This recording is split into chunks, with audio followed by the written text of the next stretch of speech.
ஏமல திங்கக்கூடாது, போய் வாங்கிட்டு வா முதல்ல. ஏம்மா சொன்ன கேளுமா, அதெல்லாம் திங்கக்கூடாது.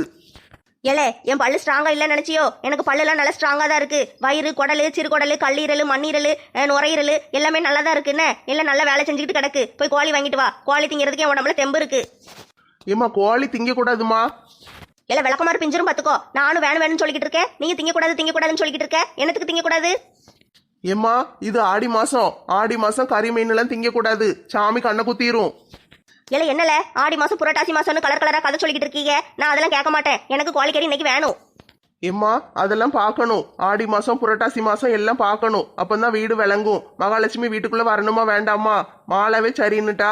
உனக்கு என்ன, நல்ல சோறு சாம்பார் கீரை ரசம் கூட்டு பொரியல்னு வச்சு நல்லா தின்னுமா. நான் மட்டும் சோத்துல சாம்பார் ஊத்தி திங்கணும், இந்த பின்னால உட்காந்துருக்கிற குதிரவால்காரி மட்டும் நல்ல கறியை தின்னுக்கிட்டு இருப்பா. நான் அவளை வாய் பார்த்துட்டே கிடக்கணுமோ? முதல்ல அவட்ட சொல்லு. ஏம்மா அவ கிறிஸ்டியன் பிள்ளைமா, அவட்ட போய் கறி திங்காத மீன் திங்காதன்னு நான் எப்படி சொல்ல முடியும்? அதுவும் இல்லாம அவ அடுத்த வீட்டு பிள்ளை தானே.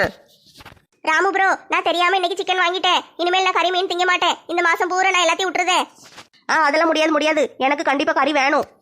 ஏம்மா எங்க இருந்தோ வந்த பிள்ளை, அந்த பிள்ளையே ஆடி மாசம் வேண்டாம் கறி மீன்லாம் திங்க மாட்டேன்னு சொல்லுது. உனக்கு என்னம்மா கேடு? உன்னைய பெத்ததுக்கு பதிலா 1/4 கிலோ அரிசியை வாங்கியிருந்தா ஒரே நல்ல பொங்கி தின்னுட்டு கையை கழுவிட்டு வேலையை பார்த்திருப்பேன்.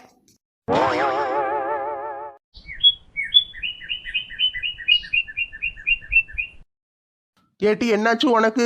காலையில 5 மணிக்கு எந்திரிச்சு வாச தெளிச்சு கோலம் போடாம உட்காந்து டிவியை பார்த்துக்கிட்டு கிடக்க. எந்திரிச்சு வந்துட்டீராக்கும். உட்காருங்க. டிவியில ராசி பலன் பார்த்துக்கிட்டு இருந்தேன். எங்க காப்பி கொண்டு வரட்டா? குடிக்கீரா? இல்ல ராணி, காப்பிலாம் ஒன்றும் வேண்டாம், நான் வாக்கிங் போறேன். காலையில எந்திரிச்சோன்னு ஒரு காப்பி குடிச்சா சுறுசுறுப்பா இருக்கலாம்ல. கொண்டு வரட்டா? காலையில எந்திரிச்சோன்னா உன் காப்பியை குடிக்கிறதும் ஒண்ணுதான், தற்கொலை பண்ணிக்கிட்டு சாவறதும் ஒண்ணுதான். நான் நல்ல கடையில போய் நல்ல காப்பி குடிக்க போறேன். என்ன யோசிக்கிறீரு? காப்பி வேண்டாமா? வேண்டாம்மா, நான் காப்பி குடிக்கிறதே விட்டு ரொம்ப நாள் ஆச்சு பார்த்துக்கோ. அதனால காப்பிலாம் ஒன்றும் வேண்டாம். என்ன இன்னைக்கு காலையில 5 மணிக்கெல்லாம் எந்திரிச்சிட்டீரு? இல்லைன்னா 6 மணிக்கு தானே எந்திரிச்சு வருவீரு? பிள்ளைய பெத்துட்டோம்ல, பிள்ளை கல்யாணத்தை நினைச்சா தூக்கமே வரமாட்டேக்கே. பிள்ளை கல்யாணத்துல என்ன பிரச்சனை? ஒத்தைக்கு ஒத்த ஒன்னே ஒன்று கண்ணே கண்ணுன்னு ஒரே ஒரு பொம்பளை பிள்ளைய பெற்று வச்சிருக்கீங்க. அவளுக்கு தானே எல்லாம் செய்ய போகுது. பிறவு என்ன கேடு உங்களுக்கு? இல்லட்டி அன்னைக்கு சம்மந்தி வந்தாருல, கல்யாணத்துக்கு நாள் குறிக்கிறத பத்தி பேசணும்ல, அதுக்குள்ள இந்த ராதா வந்து கெடுத்து விட்டுட்டா. அதனால சரி இன்னொரு நாளைக்கு பேசிக்கிடுவோன்னு விட்டுட்டோம். அதான் ஒரு முடிவு பண்ணலான்னு பார்க்கேன். என்ன முடிவு பண்ண போறீரு? ராணி, அடுத்த வாரம் நிறைய கல்யாண முகூர்த்தம் இருக்கு, பேசாம அடுத்த வாரம் கல்யாணத்தை முடிச்சு விட்டுருவோமா? அட வீணா போன விளங்காத கிறுக்கு பிடிச்ச பைத்தியம் பிடிச்ச மனுஷா, ஆடி மாசம் யாராவது கல்யாணம் பண்ணுவாங்களா? என்ன ஆடி மாசம் கல்யாணம் பண்ணக்கூடாதாக்கும்? நல்ல குடியை கெடுத்திட்டு போறோம். ஆடி மாசம் ஊர் உலகத்துல யாரும் கல்யாணத்தை முடிக்க மாட்டாங்க. இவர் மட்டும் கல்யாணம் குதிச்சுக்கிட்டு வாராரு. அப்படியா?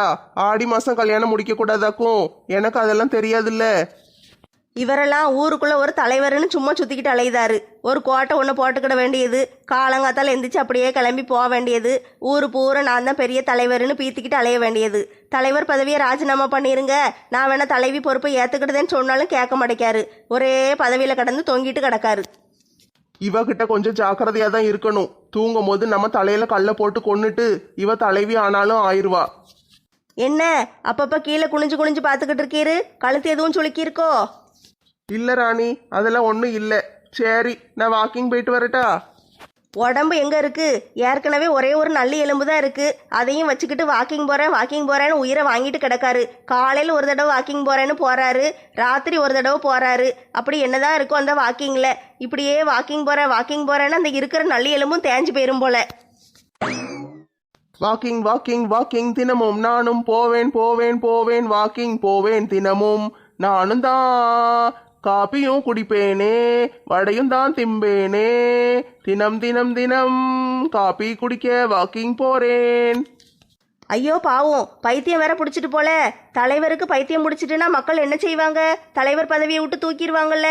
தலைவர் பதவிக்குன்னு ஒரு ரூல்ஸ் புக் இருக்கும்ல, அந்த புக் எடுத்து படிச்சு பார்க்கணும். இல்லைன்னா ஊர் மக்கள்கிட்ட போய் விசாரிக்கணும். இப்படி தலைவருக்கு பைத்தியம் முடிச்சிட்டுன்னா அடுத்து நம்ம தலைவி ஆயிரலாமான்னு கேட்கணும். கேட்டுட்டு அதுக்கு பதிலாக தலைவி பொறுப்புல நம்ம உட்காந்துட வேண்டியதுதான். இந்த விடிய கால நேரத்துல டீ கடையில வந்து டீ குடிச்சா என்ன அருமையா இருக்கு. அப்பந்தான் மூளை நல்ல ஃப்ரெஷ்ஷா வேலை செய்யுது.